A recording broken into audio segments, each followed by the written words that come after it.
Sabi niya sa kanyang video ngayon, inatasan niya yung DOTR at saka yung CAAP to coordinate with Malaysian and Singaporean authorities regarding the air assets ni dating Bicol Party List Representative Saldico. Nasabi yung update ng ating Pangulong Bongbong Marcos dito sa flood control scandal.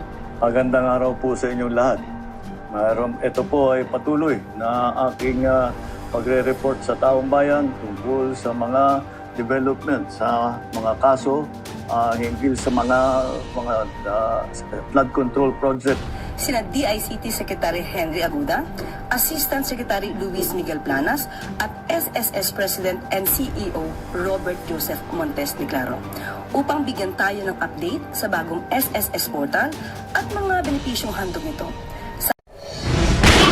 Nagbabagang mga balita at pagtalakay sa mga isyu ng lipunan. Pulsa, opinyon, banat at paglalantad sa katotohanan. Pulsa, what you see is what you get.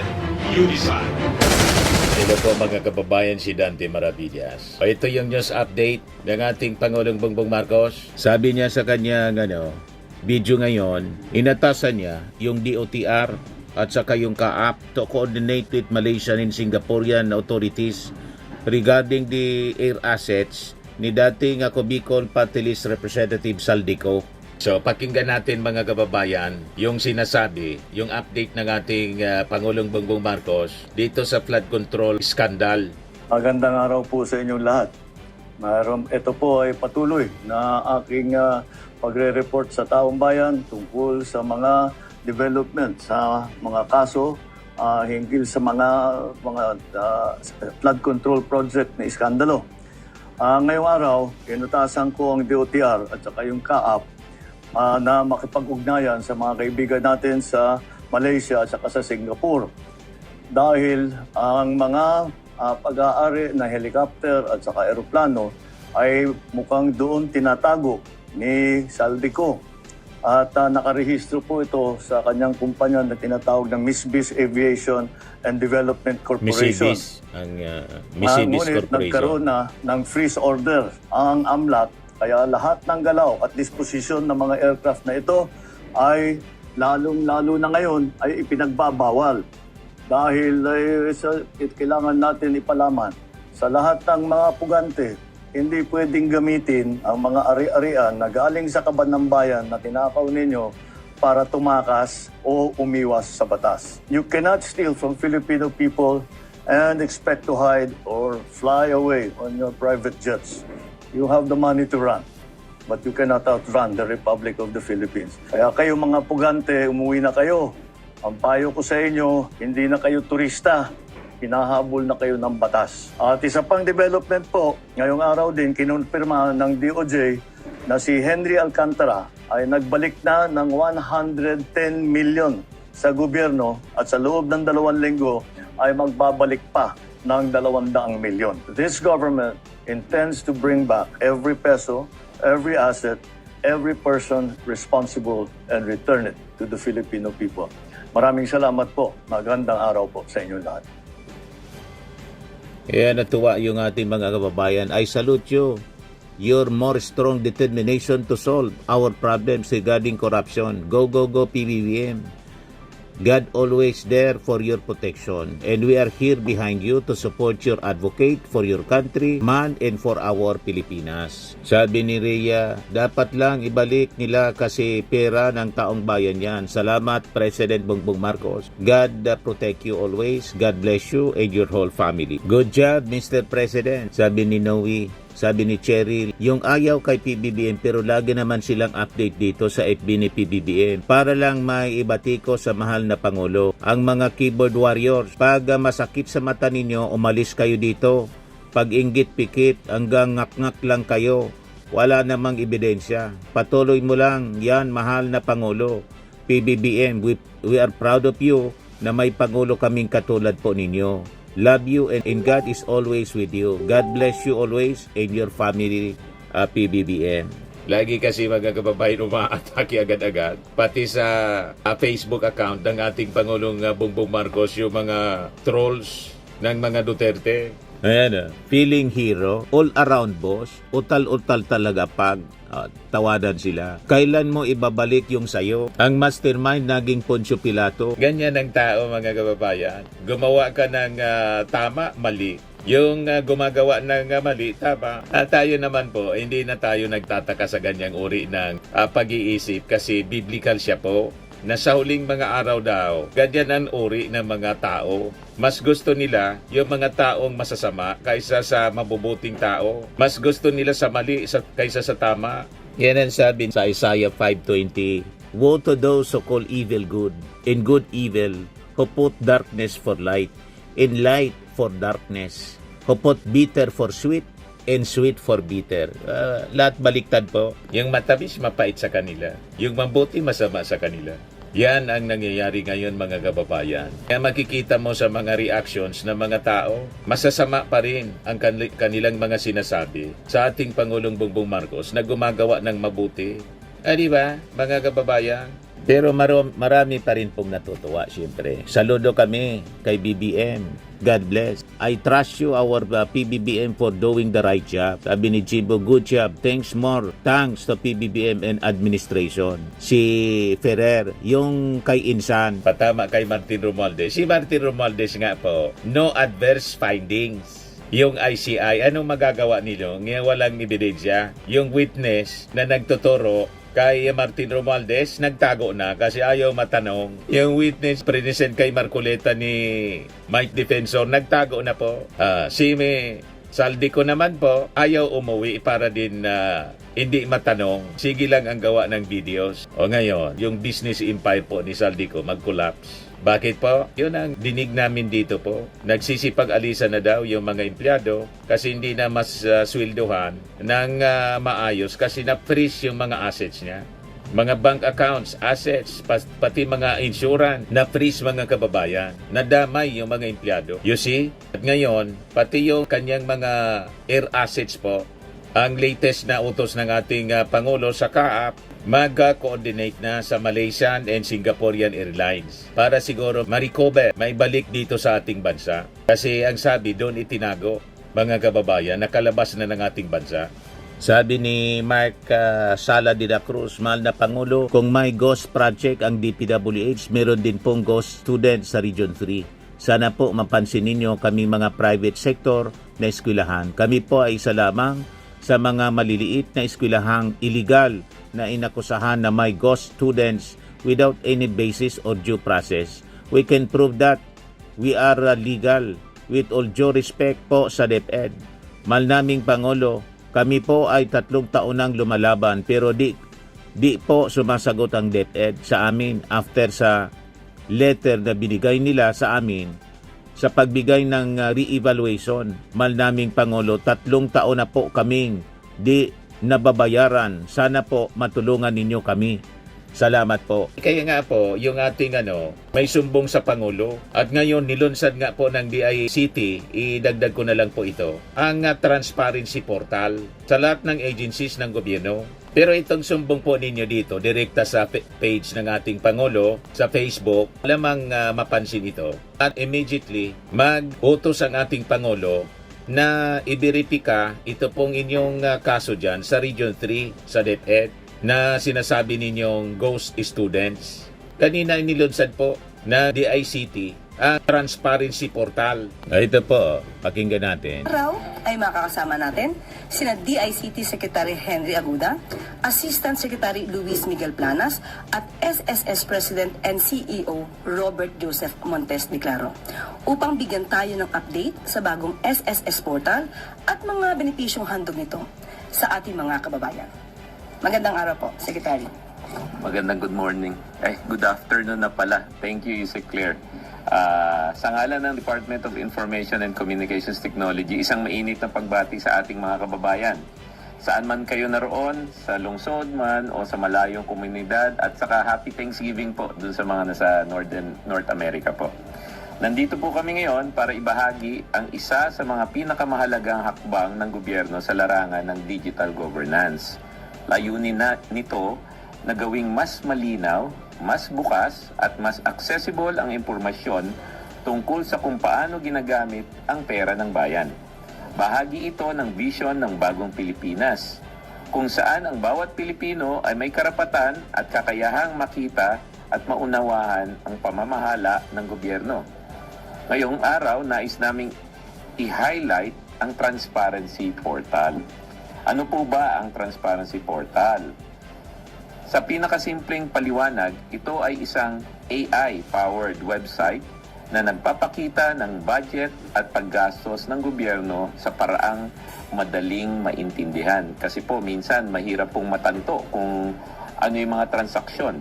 With the AI-powered Transparency Portal, meron po kayong kasama na mag-figure out kung ano yung mga bagay na gusto nyong masagot. Noong pong November 24, ngayong taon po, ilinunsad po ni Presidente Ferdinand Marcos ang DPWH Transparency Portal kasama po si Secretary Vince bilang bahagi ng mas malawak na push para sa open government at mas malinaw na pag-uulat sa publiko. May dalawang pangunahing features po ito. Una, meron po siyang visual dashboard. Makikita agad ang breakdown ng budget gamit ang charts, graphs at infographics. One screen view lang, kaya madaling intindihin at mobile friendly pa siya. Kaya kahit sa basic smartphone po, pwede nyo na pong ma-access yan. Pangalawa po, meron po siyang AI chatbot. Pwede kang magtanong sa chatbot gamit ang normal na lengguwahe. Kung sanay po kayo na English, Taglish pwede rin, Filipino pwede, or regional languages. Halimbawa, magkano ang budget ng PhilHealth ngayong taon? Sasagot agad ng AI kasama ang breakdown at context. Hindi kailangan maging expert o marunong sa technical jargon. Hindi nyo na po kailangan maging accountant. Yung AI po tutulong sa atin para ma-figure out kung paano nagagastos ang isang bagay at ano yung impormasyon na kayang maintindihan natin pong lahat. Ang goal natin ay magkaroon ng malawak na digital transparency system kung saan bawat Pilipino ay may access sa malinaw at updated na impormasyon tungkol sa pera na ginagamit ng gobyerno.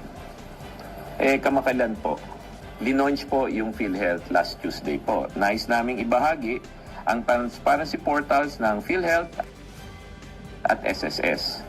Inilunsan din po ng Pangulo to. Para sa PhilHealth Transparency Portal, live na ito at pwede nang bisitahin sa philhealth.open.gov.ph.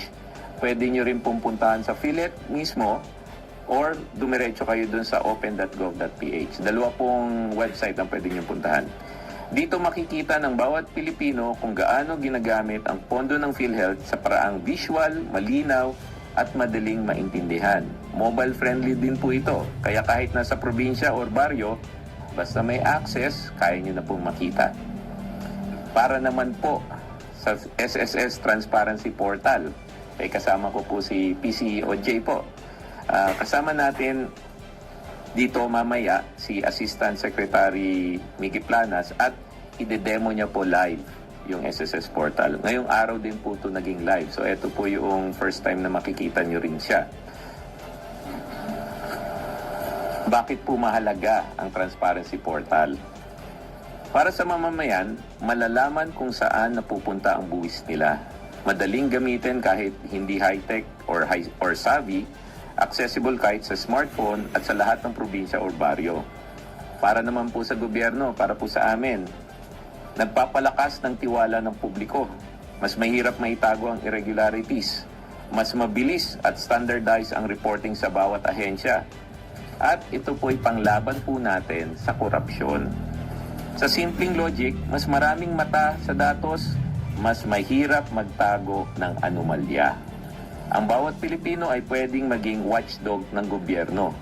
At dyan po sa ating Transparency Portal, makakaasa kayo walang fake news. Malinaw ang mensahe ng Pangulo. Gamitin ang teknolohiya para labanan ang korupsyon. Gawing episyente ang serbisyo at ibalik ang tiwala ng publiko sa gobyerno po. Ang Transparency Portal ay bahagi ng mas malaking vision para sa digital governance. Nauna lang po ang DPWH, PhilHealth at SSS. Mga susunod na linggo po, nakikipag-ugnayan na po kami sa mga ibang ahensya. wait, and there's more. So in the coming weeks po, lalabas po yung mga transparency portal ng may ibang ahensya.